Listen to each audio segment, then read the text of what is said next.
లేస్తే మనిషిని కాదని ఇరాన్ బెదిరిస్తూనే ఉంది. ఇప్పటిదాకా ఇరాన్కి సంబంధించి కీలకమైనటువంటి అంశాలు వెలుగు చూస్తూనే ఉన్నాయి. ఓ పక్కన సిరియాలో అల్లకల్లోలం సృష్టిస్తున్నది, అట్లాగే లెబనాన్ కావచ్చు, యెమెన్ కావచ్చు, పాలస్తీనా నుంచి ఉగ్రవాద సంస్థలు రెచ్చిపోతున్నాయి అంటే ఇరాన్ వల్లనే. వాళ్ళందరికీ ఆర్థిక ఆయుధ సాయం చేసి తీవ్రవాద సంస్థలను ఇజ్రాయెల్ మీదకి రెచ్చగొట్టింది అదే.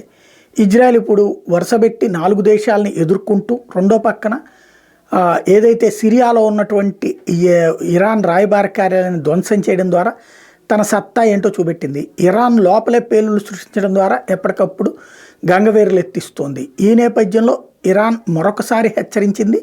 గత 4 రోజులుగా హెచ్చరిస్తూనే ఉంది. 48 గంటల్లో సత్తా చూపెడతానంది. మిస్సైల్స్ వాడమని చెప్పి సైన్యానికి ఆదేశాలు ఇచ్చింది. డ్రోన్స్ వాడమని సైన్యానికి ఆదేశాలు ఇచ్చిందని ప్రచారం చేసుకుంది. సీన్ కట్ చేస్తే ఏ క్షణంలోనైనా సరే ఇజ్రాయెల్కి సంబంధించిన రాయబార కార్యాలయాలకు ప్రాబ్లం ఉంటుంది, సిద్ధపడండి అని చెప్పడం ప్రారంభించింది. తద్వారా కథ మారుతోంది.